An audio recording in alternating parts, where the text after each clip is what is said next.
state is doing for promoting the skill development and employment in the state, and what is this university has done in terms of filling the gaps. So let me give you a brief summary of what state is doing. Today, as you know, that this is the first skill university that government of Haryana has set up in India, and one of the primary purpose that this university has taken up is to ensure that whatever students it produces from the institution, they are all job ready.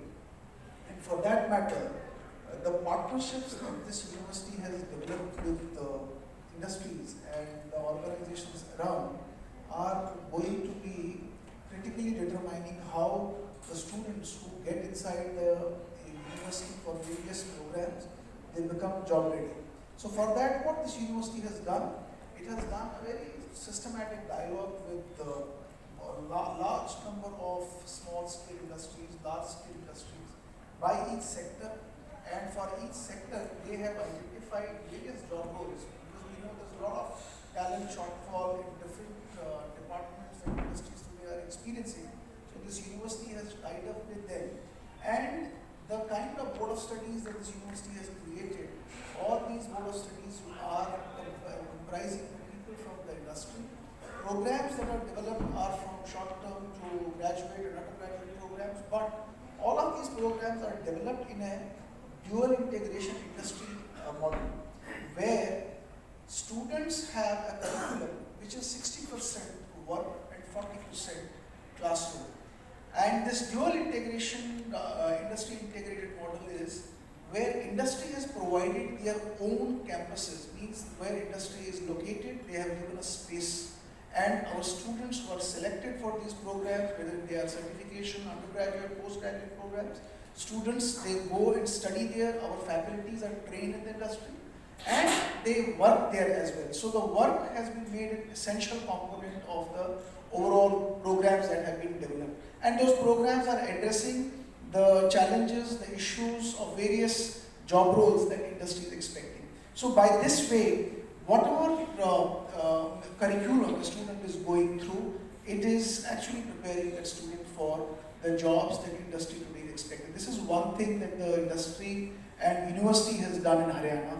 And in last 1.5 years, more than 5,000 students are right now working in different industries at different locations in different sectors. The second thing in the Haryana state, what government did, a very beautiful model, is the Saksham Haryana. In Haryana today, this is the only state where you will find all the graduates, postgraduates, and now the scheme has been opened to undergraduates as well. The state created a scheme where all these youngsters who have completed their education, whether graduate, postgraduate, but they are unemployed, and their age is less than 35 years, and they are below a specific threshold of earning in the family, they are registered on the Saksham portal in Haryana. Once they get registered and approved, these youngsters, the Saksham Yuva, the state pays them an unemployment allowance for 3 years or up to 35 years of age, whichever is earlier, and also provides them 100 hours of work for which we pay them around 60 rupees per hour, almost 6,000 rupees. So which means a youngster who is unemployed in the state and has a qualification is registered and can earn between 7,500 to 9,000 rupees during the period of these 3 years. But during these 3 years, the state takes the responsibility of skilling these youngsters in those areas where they can be employed with the passage of time. Because in the 3 years they have to exit from the scheme, but during these 3 years they have the option of earning 9,000 rupees as an unemployment allowance and the 100 hours of work. And the skill department puts a lot of efforts in taking them through short-term modules where they can be prepared for vocations. I'll give an example. We have a company called P3 or Hero or many other partners we have. So what we did, we had a huge number of BTech and MTech students who were registered on the portal. So there are job roles in the aviation sector.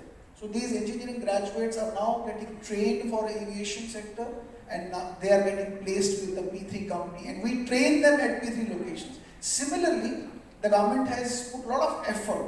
And today we have got more than 1 lakh youngsters enrolled on this portal, and this portal is slowly becoming accessible to the employers also. Employer puts up the demand, we train those youngsters for those skills, not at the cost of the employer, but the government spends on that. And then once they are ready, the employer has a choice to pick them up and employ them because they get trained for those jobs. The third is apprenticeship.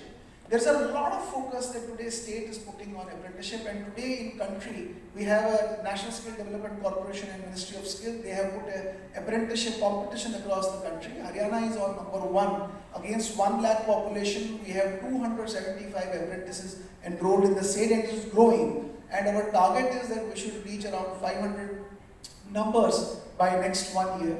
The objective is that students need to be consistently aligned with the industry so that they can become job ready as soon as they finish their program. So lots of programs have been initiated. Now, just 1 week back, Honorable CM has announced another scheme called Udyog Mitra. In Udyog Mitra, there's a beautiful model which we have developed. Haryana Skill Development Mission and Shri Vishwakarma Skill University has identified various job roles in partnership with industries. So what we do, we are empaneling these industries and asking them if these job roles you want to train in your industry office, or because you have your own training divisions, you want to train them, we will pay you for that training. And once the training is completed, maybe a 3-month training or a 6-month training, we will pay you for the 3 month to 6 months training. And after that, if you wish to put that student into an apprenticeship, there is a NAPS model, National Apprenticeship Program Scheme, under which the Government of India pays 1,500 rupees, which is up to 25% of the stipend amount. Haryana has decided to pay another 1,500 rupees in addition to that 1,500. So which means the total apprenticeship stipend money we take in Haryana to 3,000 rupees for any apprenticeship that the employer. So training costs the government reimburses, apprenticeship costs the government reimburses up to 3,000 rupees.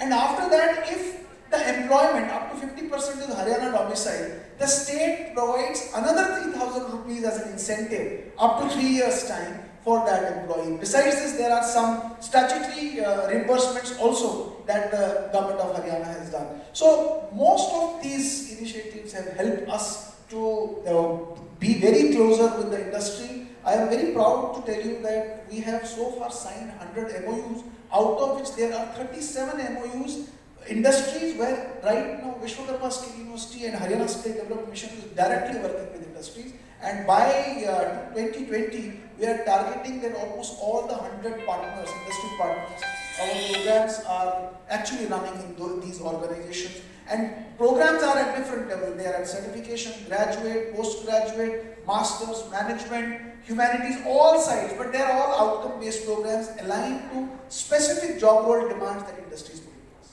Thank you. Thank you, Dr. Nehru. I have a follow-up question. Something which was brought up in the inaugural session also. Don't you think the state government should put more effort in encouraging vocational training at schools rather than people just pursuing? Because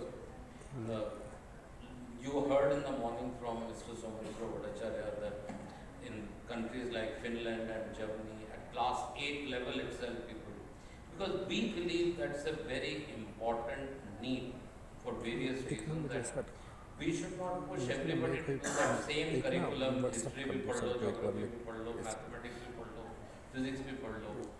What do you think of that? And first of all, do you agree with me? And if yes, what do you think the state can do, and what is it that we can do with you? Haryana is the first state in India which has integrated RAMSA, that is Rashtriya Madhyamik Shiksha Abhiyan. And under Rashtriya Madhyamik Shiksha Abhiyan, in Haryana, more than 1,000 schools are today running 2 qualification packs that we have in dual qualification. So, from 9th up to 12th, every student has an opportunity of picking optional subjects, and they have the credits for that.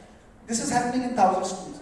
The second thing that we have done, which no one in the country has ever thought of, Sri Vishwakarma Skill University made a proposal of not only having an undergraduate and postgraduate model. We have a school proposed inside the campus, And this is called Skill School. And let me tell you the beauty of the Skill School. This is a proposal which we submitted to the Central Board of School Education. It is under consideration. They have almost approved it. The building is right now getting ready. March we will be starting our first session.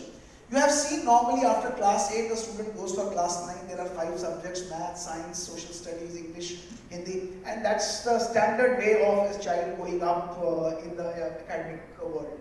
In Sri Vishwakarma Skill University Skill School, the concept of skill education is very different. We will be picking 3 skill subjects, 1 language and 1 computer subjects. Besides, the science, math and the regular science math will be an optional subject. However, the skill subjects that a student will be picking, we will be incorporating only that element of math and science which is important to supplement that skill pack that a student is going through. Our intention is that by the time a student completes 9th and 10th, because this education will be equivalent to the class 9th and 10th of CBSE. So it would be completely application-based learning environment where a student will be getting exposed to the world of skills, and it would be making him equivalent so that he doesn't lose his qualification value of equivalence.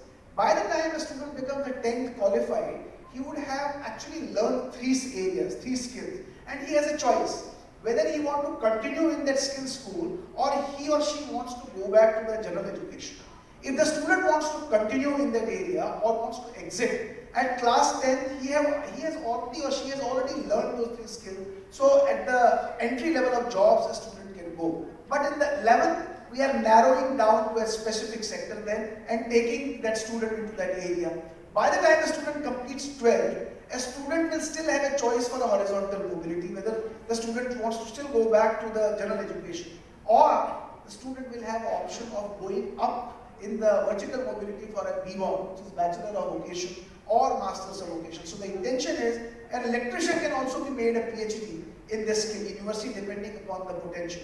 By this way, it will help us to address various issues like dropout is one of the biggest issues. Many students who are not very aligned in clean shape for the general education, but they have appetite for skill-based learning. They have appetite learning by doing. This model is going to facilitate such talent in the coming times, and I'm sure it will provide a lot of opportunities to those youngsters, those small kids who have lost their opportunity of studies. Dr. Nehru, thank you so much. I wish we had more officers in the government who thought intelligently, but what I really liked was your passion when you spoke, and I think he deserves a big round of applause. I'm going to come back with a couple of difficult questions, please. You're not looking after data and all. Home Ministry में नहीं है. Munish ji, I want to turn over to you.